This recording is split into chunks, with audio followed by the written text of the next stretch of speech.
Hi friends, ലാൽസീസ് world YouTube ചാനലിലേക്ക് എല്ലാവർക്കും സ്വാഗതം. ലോകത്തിലെ ഏറ്റവും ചെറിയ രാജ്യവും അതുപോലെ തന്നെ കത്തോലിക്ക സഭയുടെ മേലധ്യക്ഷനായ പോപ്പിൻ്റെ അധീനതയിൽ വരുന്ന രാജ്യവുമാണ് വത്തിക്കാൻ. ലോകത്തിലെ ഏറ്റവും വലിയ ക്രിസ്ത്യൻ പള്ളിയായ സെൻറ്റ് പീറ്റേഴ്സ് ബസിലിക്കയിലെ 45 അൾത്താരകളുണ്ട്. അതിലേറ്റവും പ്രാധാന്യം നൽകിയിരിക്കുന്നത് നടുവിലുള്ള വലിയ അൾത്താരയാണ്. അത് പണിതിരിക്കുന്നത് പത്രോസ് അപ്പോസ്തലൻ്റെ ശവകുടീരത്തിന് മുകളിലായിട്ടാണ്.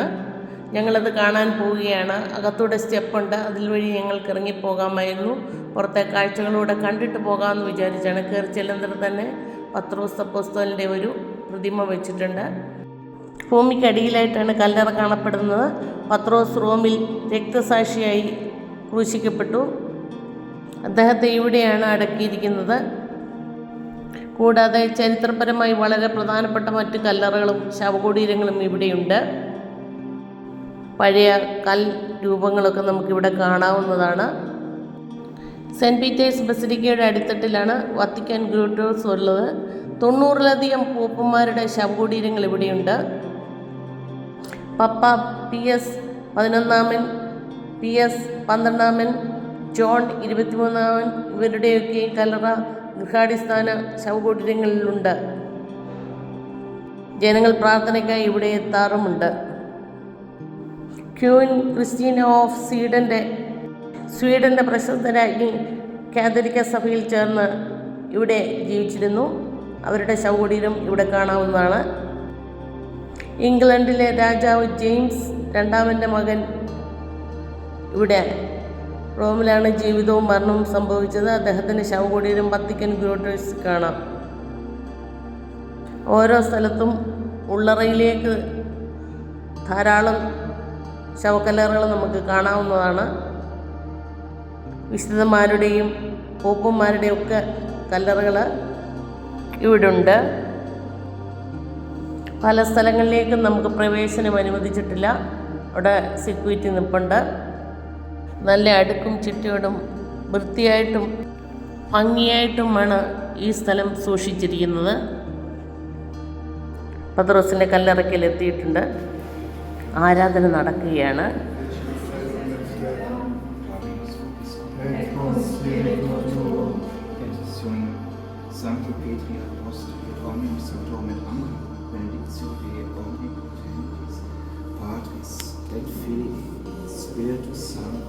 Descenda super vos et nomine Amen. Sancto Petro, ora pro nobis.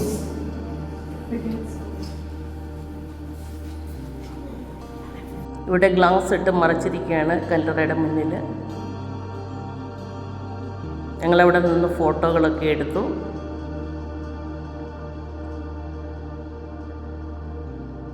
ജീവിതത്തിൽ ഒരിക്കലും നടക്കുമെന്ന് വിചാരിക്കാത്ത ചില കാര്യങ്ങളാണ് ദൈവം ഭംഗിയായിട്ട് നടത്തിത്തരുന്നത്.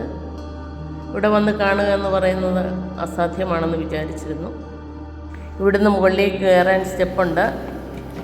ഞങ്ങൾ ആ സ്റ്റെപ്പ് കയറി മുകളിലേക്ക് ചെന്നപ്പോൾ അവിടെയാണ് മെയിൻ അൾത്താര ഇരിക്കുന്നത്. ഇവിടെ പ്രാർത്ഥന കഴിക്കാനുള്ള അവകാശം മാർപ്പാപ്പയ്ക്ക് മാത്രമാണ്. ഇതിൻ്റെ മുകളിലുള്ള ഡൂമിന് സ്വർണം പൂശിയതാണ്. അതിലേറെ വളരെ ഹൈറ്റിലാണ്. നല്ല ചിത്രപ്പണികളും ബെർണീനിയുടെ ബ്രോൺസ് ബാൾഡക്കിൻ ഇതിൻ്റെ ഭംഗി വർദ്ധിപ്പിക്കുന്നുമുണ്ട്. വളഞ്ഞ രൂപത്തിലുള്ള തൂണുകളും അത് ബ്രോൺസിൽ പണിതതുമായ 4 തൂണുകൾ അവിടെയുണ്ട്. അതിൽ നിറയെ അലങ്കാരങ്ങളുമാണ്. നേരിട്ട് കണ്ടാൽ മാത്രമേ ഇതിൻ്റെ ശരിയായ ഭംഗി ആസ്വദിക്കാൻ സാധിക്കുകയുള്ളൂ. വീഡിയോ ലൈക്ക് ചെയ്യാനും കമൻറ്റ് ചെയ്യാനും മറക്കരുത്. വീണ്ടും കാണും വരേക്കും വണക്കം. Thank you.